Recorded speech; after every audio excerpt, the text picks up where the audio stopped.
ELASTOSIL RT 607 is a two-part addition curing silicone. After the two components have been weighed out and mixed, a low viscosity material is obtained that is ideally suited as an encapsulant.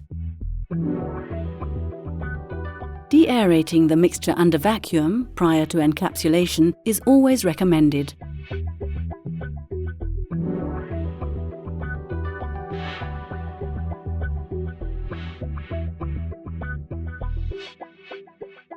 Encapsulation of a junction box for a solar panel is shown here as an example.